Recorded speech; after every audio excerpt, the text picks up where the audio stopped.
Hello and welcome. I'm Jono Hayes and you're watching W News Extra, broadcasting live from the Arabiya studios. And these are our top stories. US Vice President Vance arrives in Israel to smooth ceasefire tensions as President Trump claims Middle East nations could straighten out Hamas. Ex-French President Nicolas Sarkozy is sent to jail for 5 years after being found guilty of criminal conspiracy. British MPs called for Prince Andrew to be stripped of his dukedom over fresh allegations in a posthumous memoir.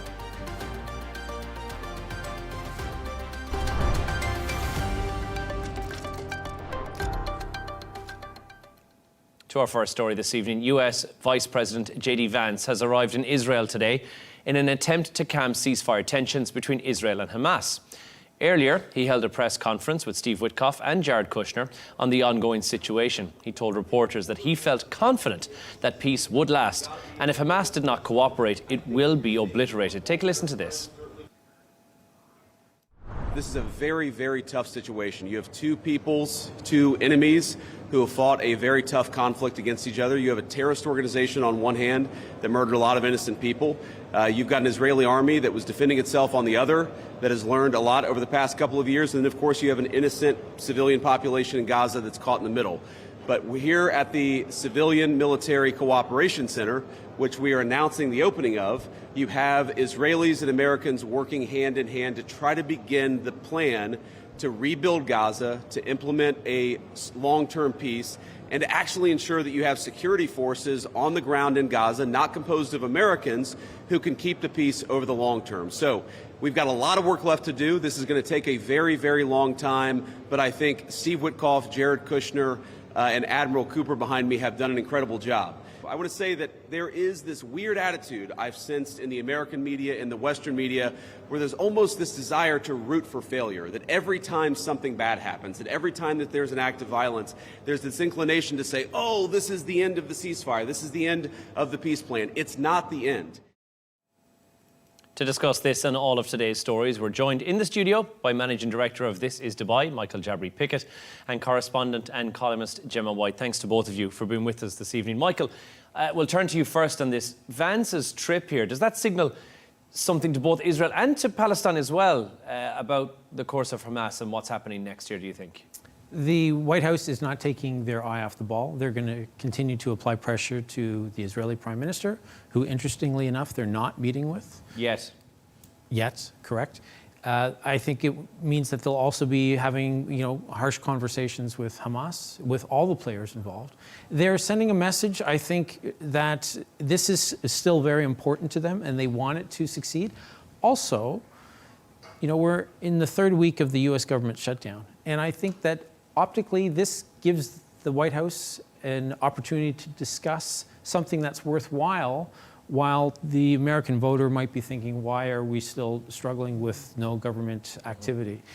As you said in the piece, Steve Witkoff, Jared Kushner, Donald Trump's special envoy, as well as his son-in-law and the vice president, these are real indicators that this administration is determined to make this truce ceasefire work. What's the reason, do you think, behind not meeting Benjamin Netanyahu at this stage? Is that to try and show that, look, we're on both sides, or what's the actual message behind that? I think that's what it is. If you recall, when Donald Trump made his first overseas trip at the start of his second term when he came out to the Gulf, he did not, as many would have thought, make a stop in Israel to see Benjamin Netanyahu. And I think it's an opportunity to show both parties that we're not necessarily tied to one side. Also, when he addressed the Knesset last week, he was very much in the Israeli Prime Minister's corner. I don't think that anybody needs to go down that road again. I also believe that the administration wants to put both of these parties on equal footing so that they have a little bit more credibility when they go in and they talk to them. Mm-hmm. Gemma, there's been mention as well, and we'll come back to some of the stuff that Vance spoke about in more length in a minute, but there was a mention from the White House of Gulf forces coming in to help keep security in Gaza and to have them on ground. Vance has suggested that, and the White House suggested that from Donald Trump on Truth Social today. Is that realistic? Well, again, one of those sound bites that, you know, gets spoken and then there seems to be nothing concrete to back it up. But obviously Vance has said that there will be no US troops on the ground. So they are obviously looking to other nations to provide military in this situation. Now, I don't actually think this is realistic at all. There's a few reasons. First of all, there isn't, you know, Gulf force, you know, there isn't like a NATO of the Middle East, which they seem to be sort of... That's kind of the narrative they're portraying, is that there's almost a conglomeration that's going to come in and help. Yes, it really is. Like there's this force that's just waiting to go in, and it's not. This would take months and months to organise, you know, if you were bringing in all the different nations. Now, secondly, there's political and diplomatic considerations. You know, over the years, GCC countries such as Saudi Arabia, UAE and Qatar, they have had relationships with both Israel and the Palestinian Authority, and those relationships have changed over the years. So there's lots of moving parts as well. Now, there are security challenges, you know, as we've seen footage from Gaza right now, it's chaos. It's a place that's in chaos. So taking forces to go on the ground there, what if there's gunfire, you know? What if something happens? What if there's conflict? Suddenly you've got these extra nations embroiled in this mess, and it makes it an even bigger mess.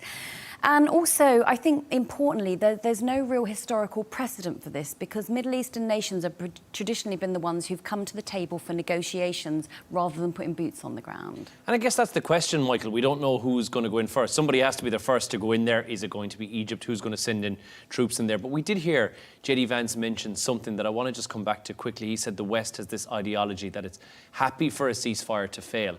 I certainly haven't seen that narrative in the Western media, so a brave thing to say, but do you think there might be any truth behind that? I don't think so. The way the media works in many parts of the world today is that there is an editorial bias. So you're not just reporting the facts, you're reporting the facts through your particular prism. So is it possible? Yes. But when he says that he thinks it's a weird trend, I don't believe that is the case, because I don't know that any media organization is out there hoping that more people die because the conflict continues. Gemma, what do you think Washington could do next? Because we've seen, I mean, this is the big dogs. We are one step away from Trump getting back on a plane and being back in Israel yet again. Do you think that's something we could see? I mean, he's sent everyone else. Right, everyone. It's been surprising the level of people who've gone over there, and it's been constant, like a constant reminder that, okay, Trump has gone, but the US is still involved. Do I think he will go back? Yes, we were talking about this before the show. Whether the situation, you know, gets worse, will he want to go there as like a show of force, you know, I am here? Or if the situation gets better, you know, to go there and remind people that he was the one who instigated that in the first place. Because Rubio is the only missing piece of the puzzle, aside from Trump himself, to get there. And I think all eyes are on the US when it comes to this, Michael. Trump needs this to work. The administration needs it to work as well, for various different reasons. And that's why they're having such a close eye on this. The tariffs haven't... Donald Trump might say that the tariffs have gone exactly the way that he wants. But I think if you look at the tariff situation objectively, you would say it's a little bit messy. The war in the Ukraine, that has not stopped, and there doesn't seem to be any slowdown coming anytime soon. You could look at the US government shutdown. That's not making any politician in the US, Republicans or Democrats, look particularly good.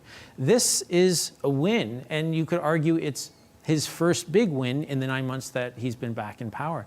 So I don't think he wants this to slip through his hands. Also, when he was in Sharm el-Sheikh last week, and he had so many other leaders who flew in for that occasion, I believe he started to recognize that there was real momentum that was building. And the last thing you want to do in a situation like that is to lose it. So this isn't a 3,000-year-old conflict, as he said, but it is a conflict that's been going on for 77 years.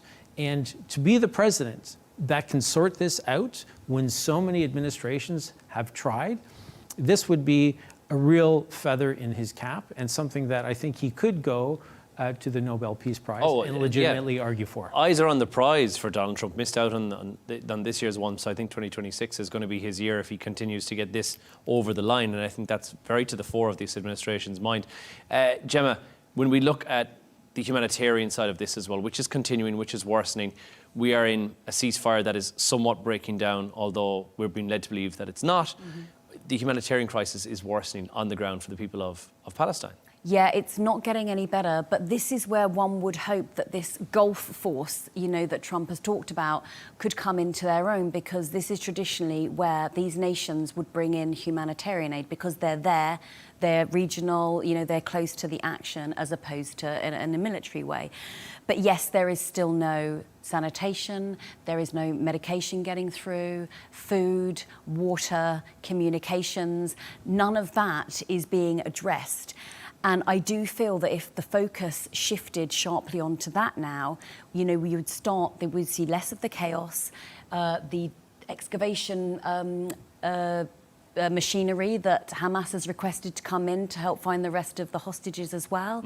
So yeah, the focus does at some point need to shift to that, but I'm not hearing it. I'm not hearing the humanitarian side of it in all the words that are going on at the moment. And then to further your point, it's exactly as Hamas have said, they're willing to hand over the hostages if they only could find them. They don't have bulldozers or excavators on site, as you rightly said, Gemma, and I think that furthermore reiterates that no aid is getting through at Rafah currently, and that's because Israel say Hamas are commandeering that aid for their own purpose, Michael.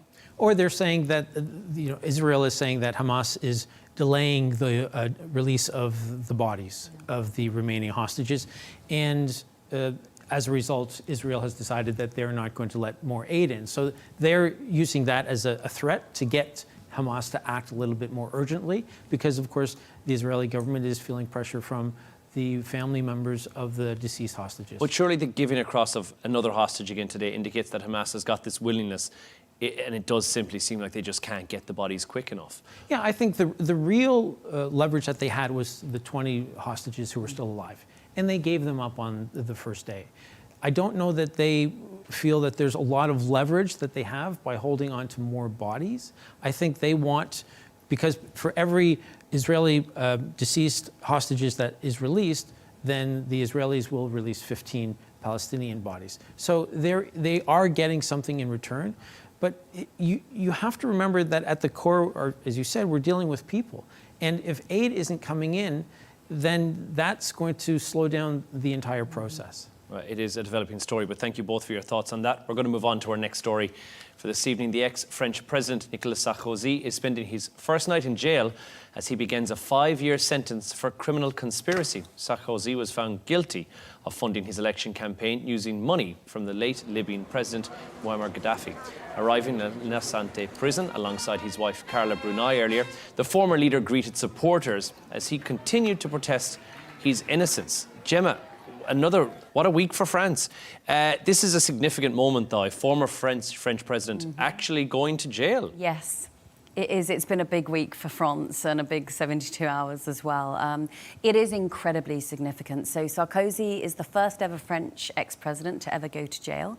Before that, we had Philippe Pétain. He was the leader in World War II, and he was jailed for treason and Nazi collaboration in 1945.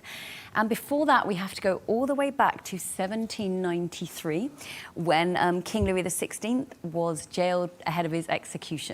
So to look at this precedent, there isn't really, but we're going back hundreds and hundreds of years.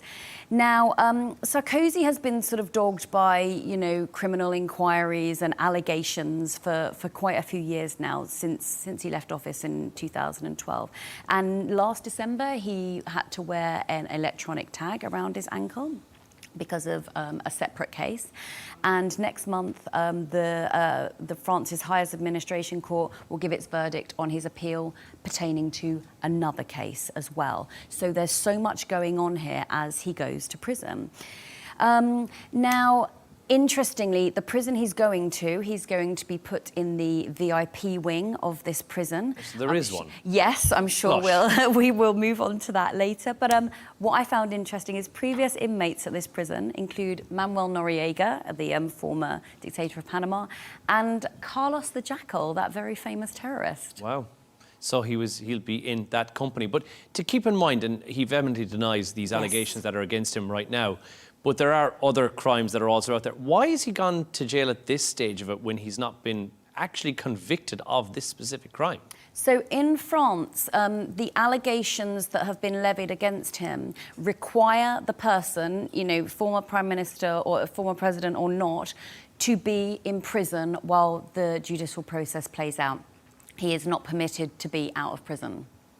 Well, I want to just, as you mentioned, the conditions of the prison. Earlier, I spoke to journalist Harold Hyman, who was talking a bit about the conditions in La Sante prison where he's going to be kept. So have a listen to this. The prison has been redone a few years ago, so it's not like bristling with rats and cockroaches and such. It's a proper prison, and he will be in a 9 square meter cell. He will have visits from his lawyer every day. He will have visits from his family 3 times a week, and he will be able to go out for a walk in this very small courtyard alone with, I guess, a guard for an hour a day and perhaps twice a day. So it's not Spartan, really, as far as jails go. Their jails can never be fun places, but he's not like in a phony jail. He's not being served fine meals with a company and such. Now, we don't yet know if he has a phone and how much he can use it. We know he's taken books, and he's taken with him, and he announced this, the account of Monte Cristo, and the biography of Jesus Christ.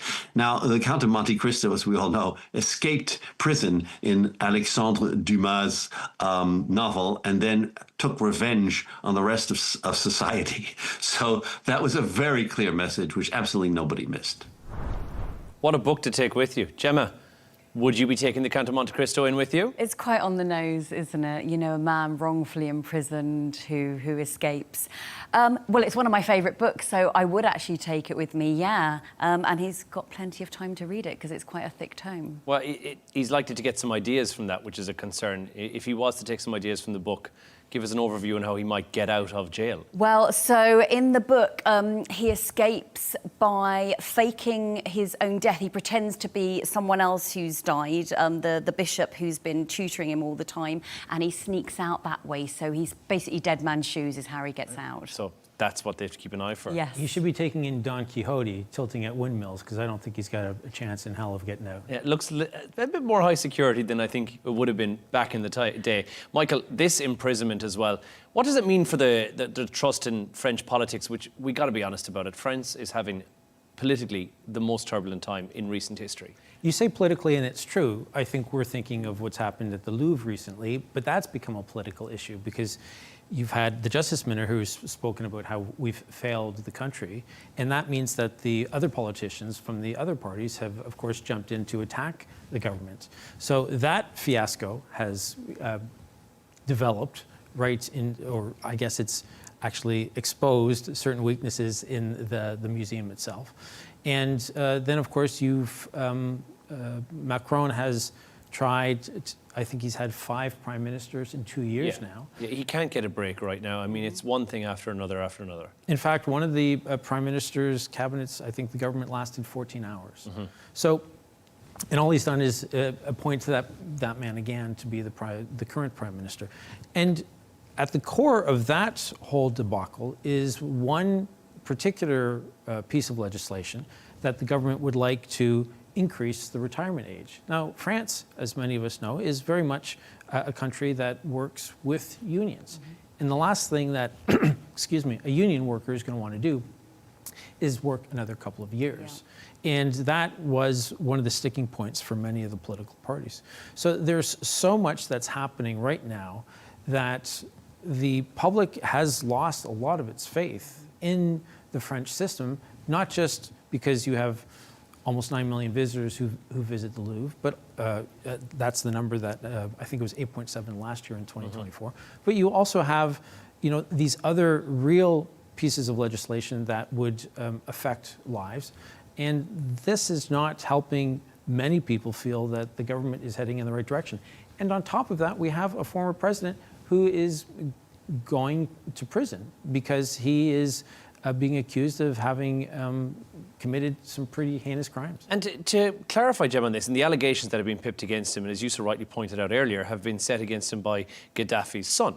Yes. But these, you have to look at it in a deeper, and I'm certainly not being judge, jury, and executioner on this story, but he did take down Gaddafi's government, along with the British forces as well. But why would somebody who was in a predicament whereby they had taken money from Gaddafi then go and effectively stab him in the back and overturn the government? So even on the surface of it, you can see why the public is slightly divided among this. Yeah, you can. I mean, obviously he's protesting his innocence. He's done that on social media, and he also did it to the crowds who'd gathered to see him go to prison. But yeah, it's interesting that the nation that he is said to have taken money from, he was instrumental in going in and removing that dictatorship. So yes, one can see how the seeds of doubt have been sown, and he has maintained his innocence the whole way. You know, we'll have to wait and see how it goes. And it is, Michael, further to that, it has divided the French public. When I spoke to Harold earlier, he said there is very much a feeling of, why are we wasting time on this when there are so many bigger fish to fry? And this is just yet another distraction from the fact that Macron can't manage to keep a government that's going to sit for more than 14 hours without falling apart at the seams. And the public is kind of thinking, are we really going to put this guy in jail for 5 years on something that kind of at this stage is irrelevant? Because I think you have to dig deeper to understand the full ramifications and the full accusations of this particular story, whereas we can all appreciate a good conspiracy theory, right? So you could be watching or not watching the US government because it's shut down right now. People will not necessarily get into the weeds about why the Democrats and the Republicans cannot agree. They would rather just shout out, release the Epstein files. So there's something that is very relatable about some of the more sensational crimes that we can almost touch because they just feel more tangible. And for something that would have been happening in 2007 when we're in 2025, I don't think that that's necessarily at the top of people's minds, where they would be more interested in trying to figure out, you know, when are we going to have another prime minister, which is happening today, or what's going to happen at the Louvre tomorrow. And I guess, Gemma, the thing to look at is that this adds a level of transparency. And there's certainly other countries that could be a ripple effect across European leaders who perhaps may have faced corruption allegations in the past or in the future. And this may add a level of, well, nobody's untouchable from the law, that people will say that there is a level of transparency there. So maybe this is actually a good thing from a French point of view. I mean, he might be feeling that he's going to be made a scapegoat, you know, for all of France's ills, you know, that he might be feeling, I'm the wronged man for this. I think there's an element of Schadenfreude as well, because he was President Bling Bling. That's what the French media named him when he came in. He had this big, brash kind of way about him, and the celebrity lifestyle and the supermodel wife. And it was quite the antithesis to French politics. Now, French politics, there is a lot of glamour there, but it was more low-key, but he was very brash and in your face about it. And I do wonder if there's an element of seeing someone who was President Bling Bling being brought, you know, being brought low. Yeah, it does seem that way, and the story continues to develop. But thank you both so much, Michael and Gemma, for that. We're going to move on. British MPs have lodged a very rare parliamentary motion to strip Prince Andrew of his dukedom. It follows revelations from the Times newspaper, who believe that Prince Andrew has not paid rent on his Royal Windsor residence for more than 2 decades, which has created a huge amount of pressure on the UK government. Now, this all comes as Virginia Giuffre's posthumous memoir detailing her alleged liaisons with the Prince and with Jeffrey Epstein has been released. Michael, straight to the point on this one. Prince Andrew, should he be stripped of this dukedom? I want to preface it by saying it's tricky. And it's tricky because from a legal point of view, there's nothing that Prince Andrew has been convicted of. This is all allegations at the moment. This Absolutely. is where we stand. And the accuser is dead. And so nothing will be able to be resolved in a court of law. But he's damaged his reputation. He's damaged his family's reputation. He's damaged his country's reputation. And I would argue that in the court of public opinion, there is no way that he would be able to rehabilitate his image, which tells me that it would be a losing battle if you are trying to defend Prince Andrew having any advantage over an average UK citizen. So, as things stand currently, and we had the announcement from Prince Andrew, not from the King, which has sparked a little bit of controversy as well, just before the weekend, saying that he will renounce his dukedom. Officially, the Parliament will move to do that. He'll retain the title of Prince, as that is his birthright, but he will lose HRH as his titling beforehand and will no longer be allowed to use that. Would you see him being stripped even further? Because it is possible under parliamentary rules that they could strip the title of Prince and simply he'd be Andrew Windsor, a commoner. Well, the three of us are in media, and I believe we don't necessarily have to think Prince Andrew is not guilty or even innocent, but it is frustrating that his PR team has not advised him properly. This is one of those situations, it's a story that you want to get ahead of.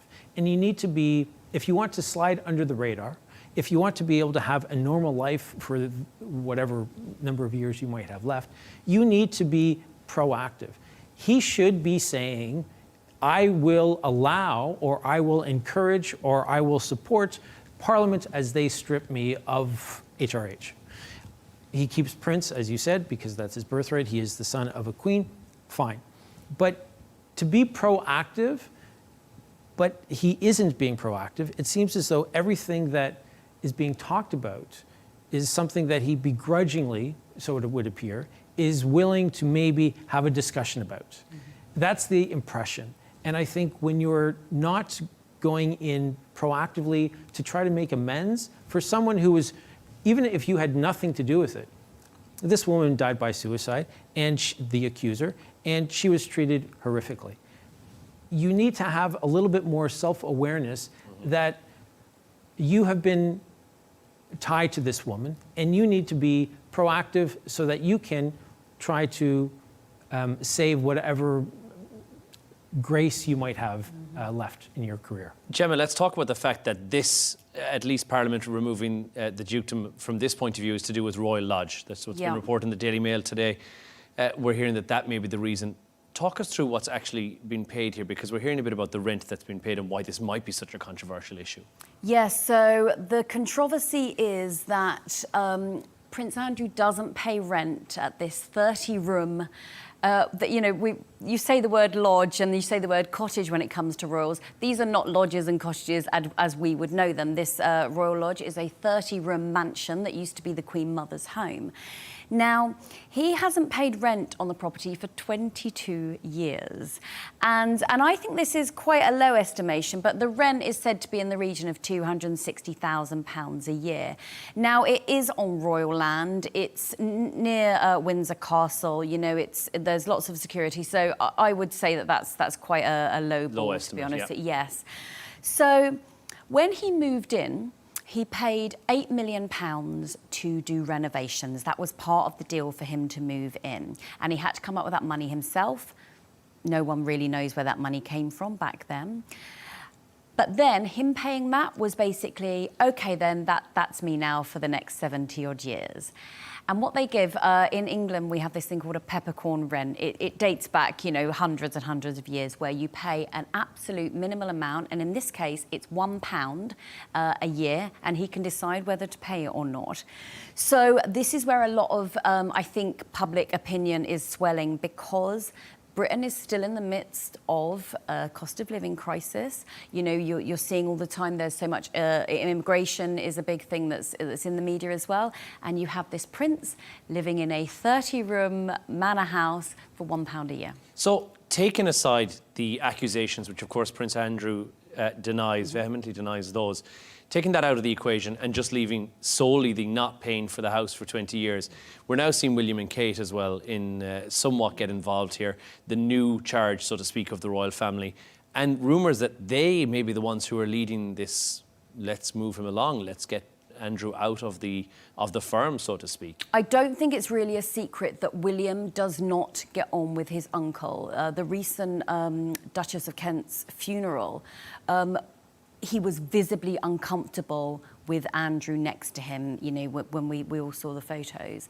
So the fact that, you know, Charles is alleged not to get on with his brother, William as well is making it very clear and very public what his monarchy will look like. And that itself started a lot of rumours. You know, does this mean King Charles's health is failing, you know, even more than is being let on? But William has not been shy in saying he wants an even slimmer monarchy than, you know, even Charles had initiated.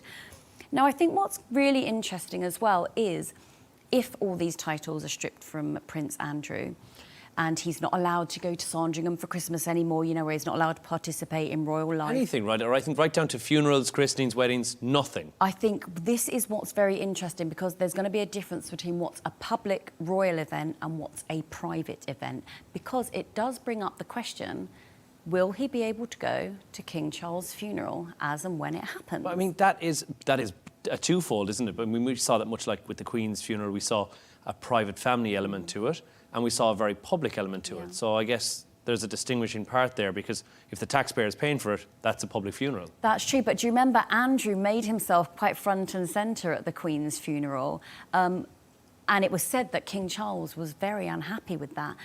This is a man, as you've said earlier, he is not used to hearing no. He probably doesn't listen to his advisors anyway, because he's been raised, I'm a prince, you know, this is my birthright. So will it be embarrassing when people are trying to keep him away from things and he's insisting on turning up? What's going to happen then? It does seem like a sense of entitlement, Michael, and I think the king, it's going to be one of those, at the end of the day, they are a family, and you've got an older brother who's now trying to chastise his younger brother. He didn't publicly come out and say anything last week. It was Prince Andrew's office which had penned the letter. Should King Charles have handled this differently? He should have, but you have to think that a man of his age is probably not doom scrolling on social media. He probably doesn't know what the average person is thinking about when it comes to the reputation of Prince Andrew. And I'm going to go out on a limb and assume that the king's team is probably closer to his age than, say, to his son's age. Mm-hmm. I think Prince William and his wife are so much more aware, because of their age and their familiarity with social media, about what people are thinking. And that might be, you know, part of why they're so much more proactive in trying to maybe push him aside. Well, I mean, proactive, but also back-footed, it feels, Gemma. The palace maybe have jumped on this a little bit too late. I mean, we're literally hours before the memoir gets published saying HRH is removing HRH and his dukedom will no longer be used in official titles. It feels like they can't really get a jump start on this now. It's a bit too late. I do feel that they are constantly reactionary in very big things that happen, and they don't ever seem to learn the lessons of the past. You know, to cite one of the biggest, obviously, Princess Diana dying, and the palace went into hiding, they went into lockdown, and it took Tony Blair to sort of coax them out of this. And one would think they would learn from something that big that you need to be in front of the public wants to know, the taxpayers are funding your lifestyle. Mm-hmm. There needs to be that level of transparency, or at least perceived transparency. But no, they don't seem to be learning the lessons. And I do wonder if either they're surrounded by people who are not giving them the full information, or they're being given the full information, but just deciding they're going to do what they want to do anyway. Today is the next step up from the Virginia Giuffre memoir, which is now public, it's out. But Michael, there's many accusations and allegations that are in there, all of those which are denied by Prince Andrew. If he continues to deny those allegations, which he has done, surely at this point would be a good time to step forward and say, I'm willing to assist and go to the US, or to help out the lawyers of other victims, or maybe speak about what he has seen, because, as he said, it's allegations against him. He may have been witness to something which may be instrumental in perhaps finding a conviction for somebody who is guilty of the allegations which were seen in this book. Mm-hmm. So that would make perfect sense if you truly have nothing to hide and there's no fear of legal blowback. But I think if you were to go to America, and you're not American, and you were to perhaps be spoken to by lawyers, and maybe some of that information is then used in a case against you, I don't know that that's necessarily the wisest approach.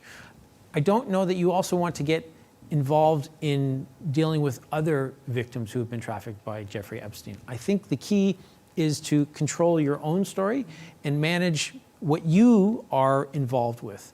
And because the title is the only thing that he can give up, that seems to me like he should be the biggest champion of trying to make sure that his title is taken away from him. He needs to be the one Because, again, in a court of law in the UK, he's fine. But in the court of public perception, I think he needs to do damage control if he wants to be able to be out in public at all over the course of the next 25, 30 years. And I guess the big question, Gemma, just before we wrap this up, what's next? Silence, exile, accountability? How do you see this playing out? Well, his Royal Lodge is on 40 hectares of land. You know, he's got plenty of room to go off and do his shooting parties that he loves to do. His family still visits him. I don't think, though, that he's going to go quietly into the night. This is someone who was supposedly the Queen's favourite. He has been, you know, sort of worshipped his whole life. He's a prince. I cannot see him willingly stepping out of the limelight. I do think we're going to see some muscling. If he's not a guilty man, there's no reason for him to step out of the limelight. Well, but then again, probably no need to give up his royal titles either. Exactly. An interesting story. Thanks to both of you, Gemma and Michael. Thank you very much. It's finally the part of the show where Gemma and Michael have both come up with some quirky stories of the day. Gemma, we'll turn to you first. Welsh puppies are currently on the lookout for poachers in Africa. Great story. Tell us about this. This warmed my heart in a crazy news week. So this is a non-profit organisation in Wales. They're called Dogs for Wildlife. And they started out training dogs for the military and for the police. And then they saw this social media post about poaching. And they decided, hey, why don't we train our dogs to aid with catching poachers in Africa? So now, in this little town in Wales, in a town called Carmarthen, they have so far trained about 15 dogs that they have sent to various countries across Africa to help with poaching. So they are trained to track poachers. They are trained to sort of sniff out rhino horn and elephant tusk. Mm-hmm. Now, my favourite part of this story is because there aren't many, or any really, let's be honest, rhinos and elephants and giraffes in Wales for them to train, the dogs get regular visits to the zoo. Oh, come on. So that they can sort of become sensitised to zoo animals, to the rhinos and the elephants and the giraffes there. So then they, you know, they're around those animals and they start to understand what they're doing. Now, what's interesting as well, their training begins when they're 2 days old. Wow. It's the trainers say you start super early because the dogs can be trained at that time. But they've been really successful as well. They've had some really good success thus far, right? Yes. So one of them, Shinga, who we are actually, I think we just saw beforehand. What a nice jacket. Yes. She alerted a team, a rhino calf had been caught in a snare trap, and she alerted the team and she took them there and they managed to free the rhino and caught the poachers. Is there a salary involved here, or is it just treats, belly rubs and good boys? I do think it's lots of good boys and lots of walkies. To be fair, at this stage of my career, I'd probably work for that myself. Michael, we'll move on to your story. Yours is about music and how it actually could be good for you, especially if you have a toothache. So, well, toothache, I guess pain, we're dealing with pain. In fact, there are two medical journals, Pain and Scientific Reports, that have found that music might actually help reduce pain. In fact, they say reduce the perception of pain or enhance the person's ability to tolerate it. And what they've recognized, there's anecdotal evidence that if a nurse goes into a room, pulls out a ukulele and sings, that the patient's vital signs might actually improve and they might request fewer painkillers. They have recognized that what the patient needs to do is actively listen to the music. There doesn't seem to be any particular genre of music, country or classical or rock or punk, that is more beneficial. But if the patient is actively listening, that seems to be able to help keep the concept or the feeling of pain at bay. I can see the benefit of it being a nurse who may walk in and take out a ukulele, but I don't want my surgeon to whip out a violin. At the start, I think there's a limitation where you have to do this. It doesn't matter, say, if Gemma likes rock music and I like pop music and we're listening, it doesn't matter if we don't particularly like that genre, as long as we're listening intently, the pain goes away? Well, there is some evidence to suggest that if you are listening to music that you select, which would presumably mean that it's music that you like, that actually is beneficial. Because what happens is music is a bit of a distractor from, in a particular case, when a patient is maybe dealing with pain.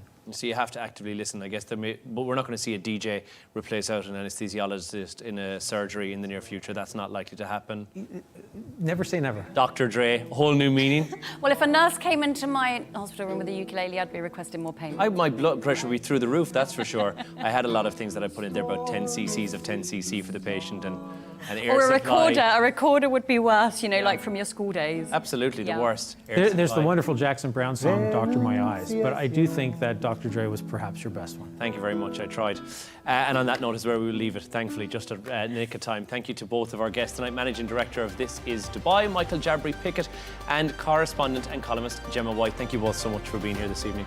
And that is all from us on W News Extra for tonight. Don't forget, as always, you can subscribe to our YouTube channel, you can follow us on X, and G&T is on the way next. Goodbye for now.